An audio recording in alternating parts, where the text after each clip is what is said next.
Hello and welcome to everyone. आप सभी का हमारे channel A to Z by Manish में बहुत बहुत स्वागत है।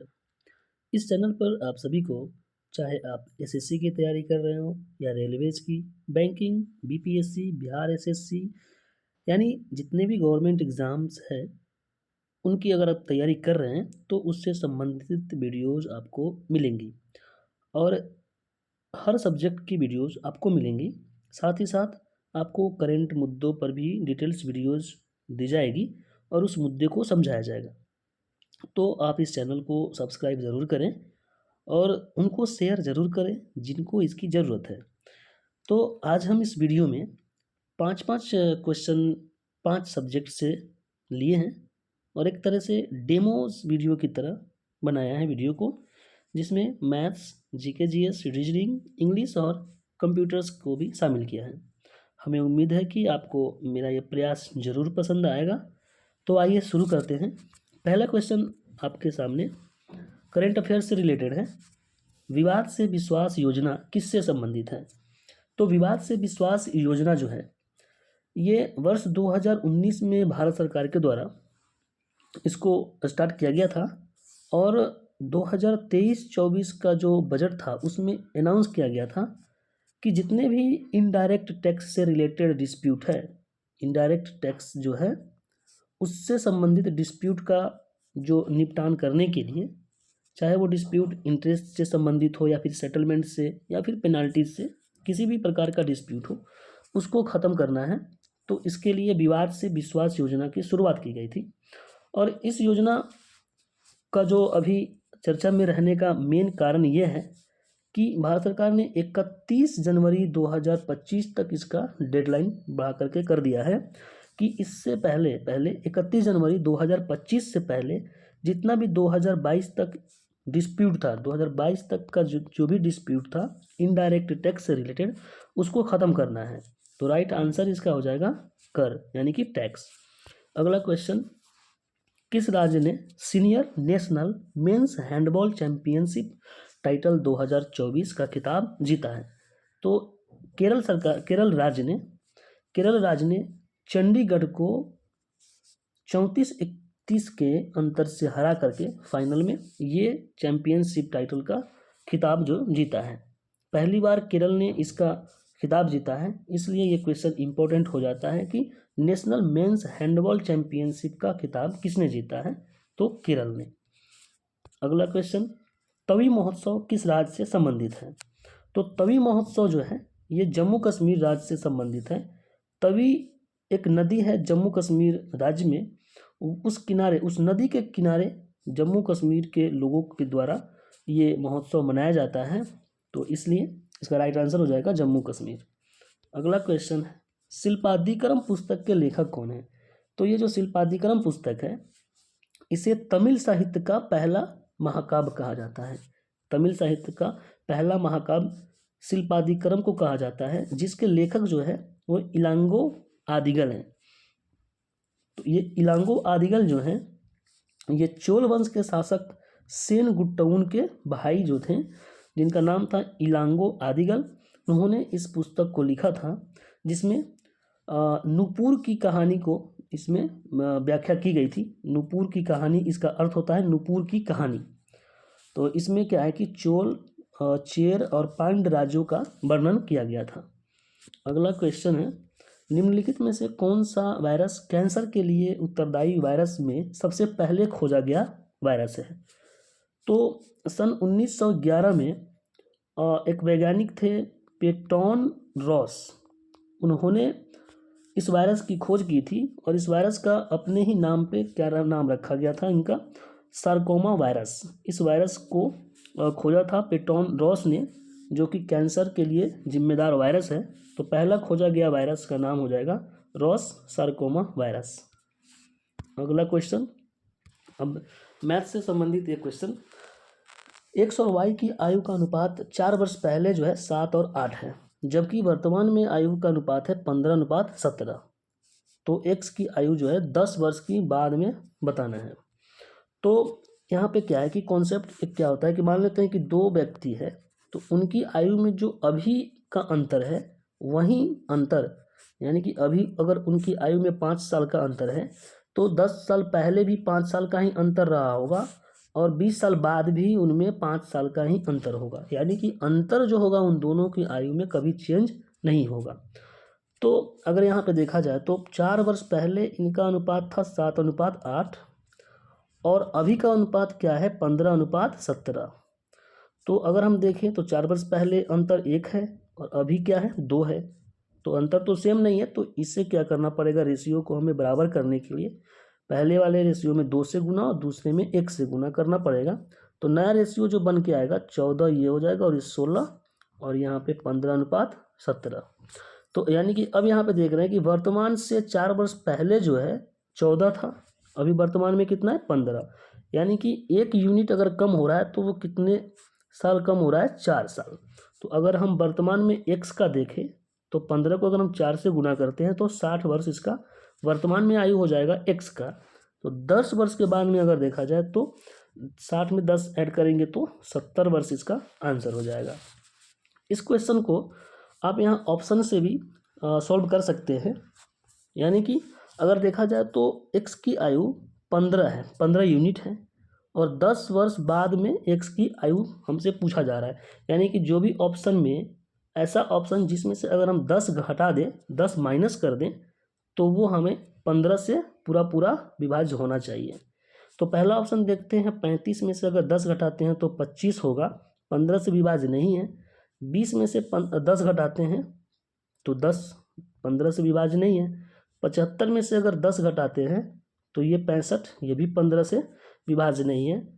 सिर्फ चौथा ऑप्शन जो है 70 में से अगर 10 घटाएंगे तो 60 होगा, जो कि 15 से विभाज्य है। इसलिए आंसर इसका हो जाएगा ऑप्शन नंबर डी। तो दोनों तरीके से आप इस क्वेश्चन को सॉल्व कर सकते हैं। तो अगले क्वेश्चन पे बढ़ते हैं। अगला क्वेश्चन है, एक समद्विबाहु त्रिभुज का क्षेत्रफल ज्ञात कीजिए जिसका आधार 54 सेंटीमीटर और प्रत्येक सामान्य भुजा 45 सेंटीमीटर है।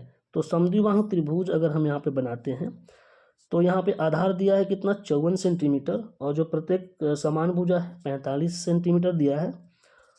और हम जानते हैं कि समद्विबाहु त्रिभुज पे अगर हम एक एंगल बाइसेक्टर ड्रॉ करें तो ये यहाँ पे 90 डिग्री बनाता है आधार के साथ में और इन दोनों को बराबर बराबर भागों में बांटता है। तो ये बराबर भागों में बटेगा तो ये कितना 27 हो जाएगा।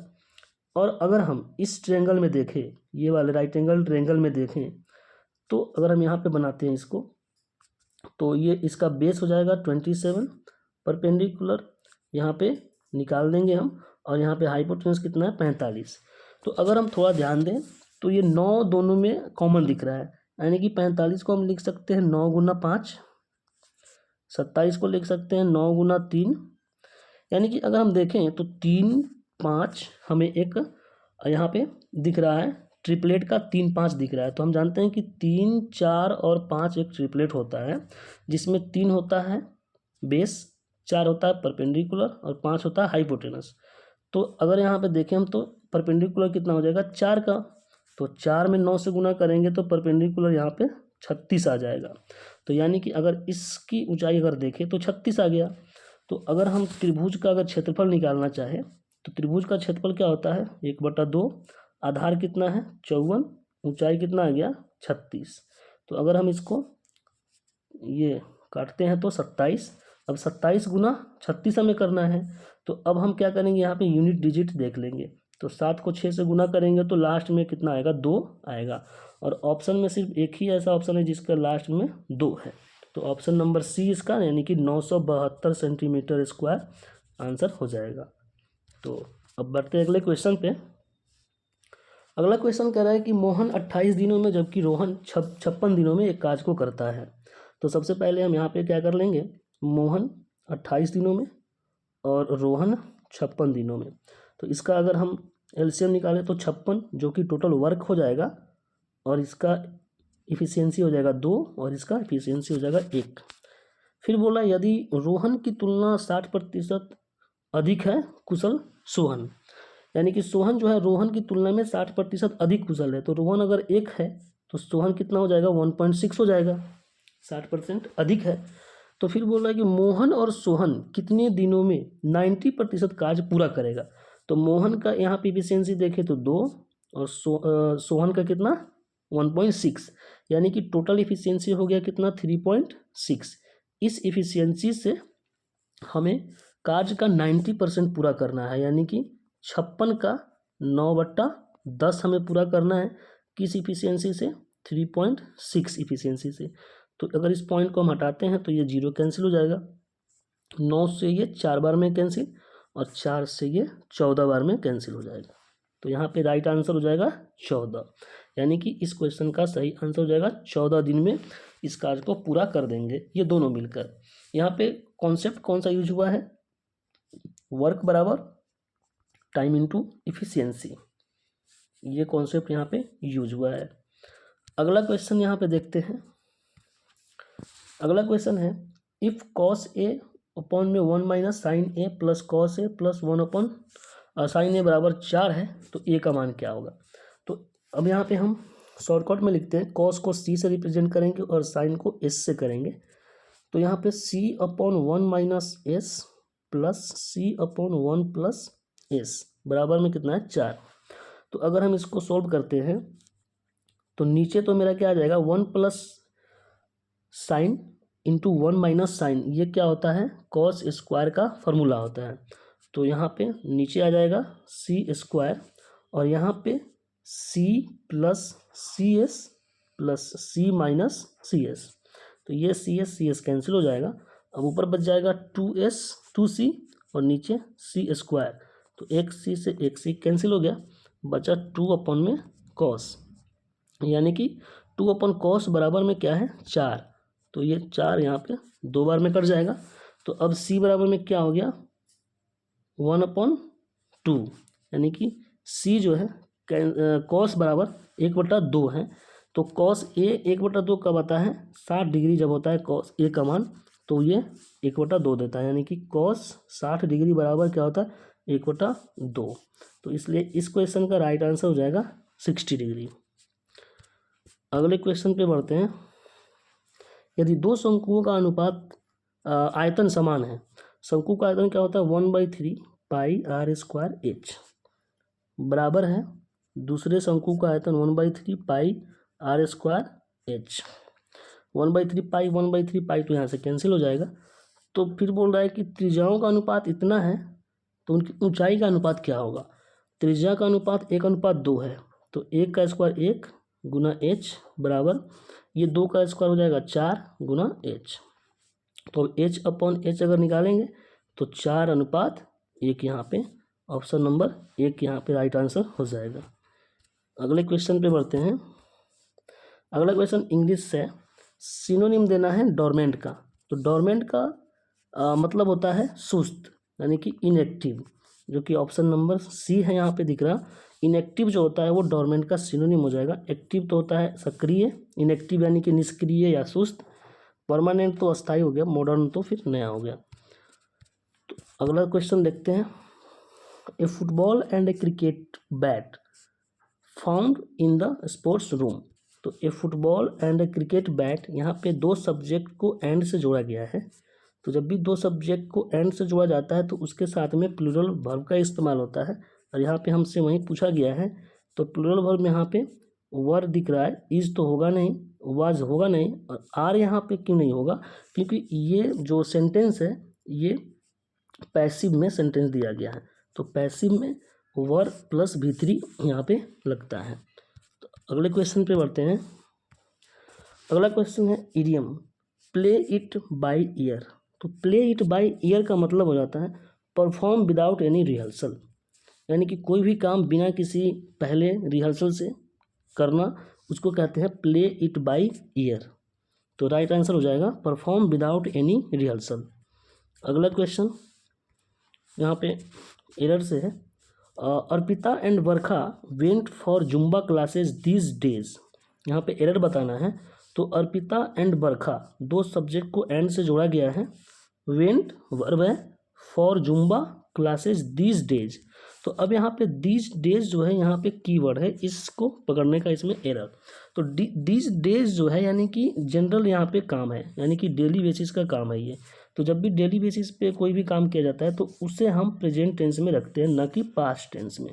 तो यहाँ पे वेंट का प्रेजेंट टेंस हो जाएगा गो, यानी कि दो सब्जेक्ट है तो यहाँ पे प्लूरल वर्ब आएगा और वो भी क्या आएगा, प्रेजेंट का। तो प्रेजेंट का यहाँ पे गो हो जाएगा राइट आंसर।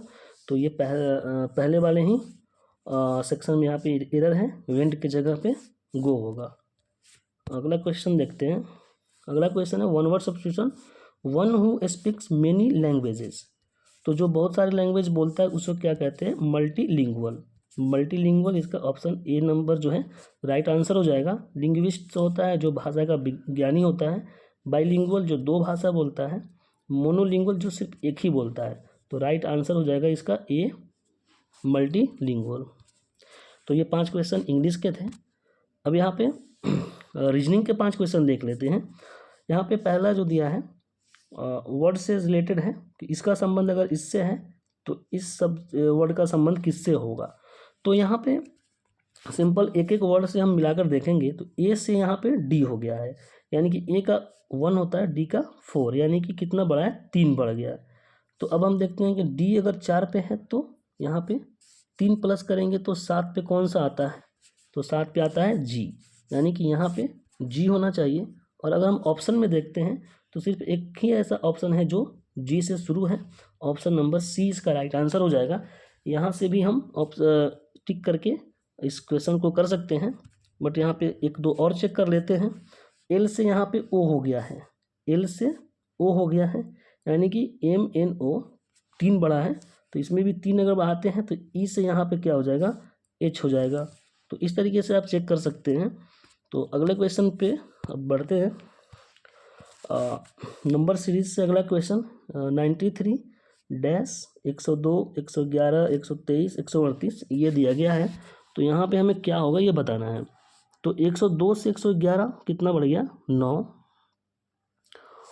और उसी तरीके से 111 से 123 कितना बढ़ गया, 12, और फिर ये 15, यानी कि अब देख रहे हैं कि 9 3 12 3 15, 3 का गैप है, यानी यहाँ भी जो भी बढ़ा होगा ये 6 होगा, तब जा कर के 9 होगा, 12 होगा। तो अब यहाँ पे फिर कितना होगा, 3, यानी कि 3 6 9 12 15। तो अगर 93 में 3 ऐड करेंगे तो क्या हो जाएगा, 96, और 96 में फिर 6 ऐड करेंगे तो 102 हो जाएगा, यानी कि यहाँ पे क्या हो जाएगा, 96। ऑप्शन नंबर ए इसका राइट आंसर हो जाएगा। अगले क्वेश्चन पे बढ़ते हैं। अगला क्वेश्चन यहाँ पे इसको वर्ड से रिलेटेड ये भी है कि आगे यहाँ पे क्या आएगा, तो इसको देख लेते हैं। यहाँ पे टी ए आर है, फिर ए सही है। तो अगर हम देखते हैं टी एस, फिर यहाँ पे एक चीज़ यहाँ पे टाइप गलत हो गया, यहाँ पे आर होना चाहिए, यहाँ पे आर ओ पी होगा। तो यहाँ पे देखते हैं, अगर उल्टा देखते हैं तो आर एस टी, यानी कि कहीं ना कहीं यहाँ पे क्यू रहा होगा, तो क्यू से आर, आर से एस, एस से टी। तो यहाँ पे पहला जो हो जाएगा, ये तो टी की जगह पे सबसे पहले आर रहा होगा और ये क्यू हो जाएगा, क्यू, और फिर यहाँ पे एक जगह पे एम होगा, यानी कि ये क्वेश्चन बेसिकली ऐसे है, टी एम आर, ठीक, और ये एस एन क्यू ये सही है, टी ओ पी सही है।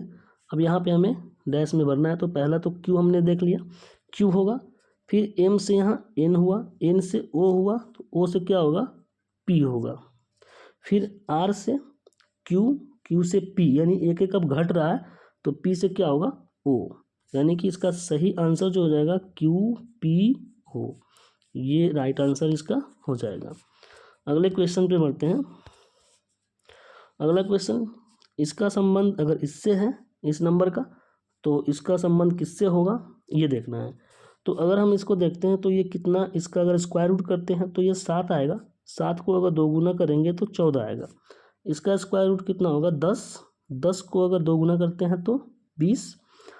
तो ये 256 जो है 16 का स्क्वायर रूट है, 16 को अगर 2 से गुना करते हैं तो 32 इसका राइट आंसर हो जाएगा, ऑप्शन नंबर डी। अगला क्वेश्चन यहाँ पे श्लोक से है, और यहाँ पे बोला है कि सभी ए टी है, तो सभी ए जो है ये टी हो गया, कोई टी एन नहीं है, यानी कि टी और एन का कोई रिश्ता नहीं दिया है। अब निष्कर्ष है कुछ एन टी है, तो एन का तो टी से कोई रिश्ता नहीं है, तो ये गलत हो गया। सभी एन ए है, एन का तो टी से ही रिश्ता नहीं है, तो ए से तो बन ही नहीं सकता, ये भी गलत। अब यहाँ पे कुछ टी ए है, तो सही बात है, कुछ जो टी है वो ए है, तो ये निष्कर्ष सही होगा। तो यहाँ पे इसका सही आंसर हो जाएगा ओनली 3। ओनली 3 जो निष्कर्ष है वो सही है। तो ये 5 क्वेश्चन रीजनिंग के थे। अगले क्वेश्चन पे बढ़ते हैं। अब अगला सब्जेक्ट आ गया यहाँ पे शॉर्टकट की। कंप्यूटर से रिलेटेड है शॉर्टकट की, जो कि ए से जेड तक हमने यहाँ पे ले रखा है। Ctrl+A दबाने से ऑल सेलेक्ट होता है, Ctrl+B से बोल्ड होता है, Ctrl+C copy, Ctrl+D duplicate, Ctrl+E ये इम्पोर्टेंट है, अलाइनमेंट जो सेंटर अलाइनमेंट किया जाता है उसको Ctrl+E से किया जाता है, Ctrl+F से फाइंड, Ctrl+G ग्रुप या फिर गो टू के लिए, Ctrl+G H से रिप्लेस होता है, और I से इटैलिक, J से जस्टिफाई, और K से हाइपरलिंक, ये भी इम्पोर्टेंट है, K से हाइपरलिंक, Ctrl+K हाइपरलिंक, और Ctrl+L से लेफ्ट साइड अलाइनमेंट को Ctrl+L से किया जाता है। न्यू स्लाइड के लिए Ctrl+M, इसी तरीके से Ctrl+A O ओपन, P से प्रिंट, Q से क्विट, और R से राइट अलाइनमेंट, Ctrl+S से सेव, Ctrl+V से पेस्ट, Ctrl+W से क्लोज विंडो, और X से कट, और Y से रीडो, और Z से अंडो होता है। तो ये A से Z तक कंट्रोल के साथ में जो शॉर्टकट की होता है उसको हमने यहाँ पे कवर किया। इस तरीके से 5 सब्जेक्ट का हमने एक छोटा सा वीडियो बना करके एक डेमो के रूप में प्रस्तुत किया है। तो मिलते हैं अगले वीडियो में, तब तक के लिए धन्यवाद।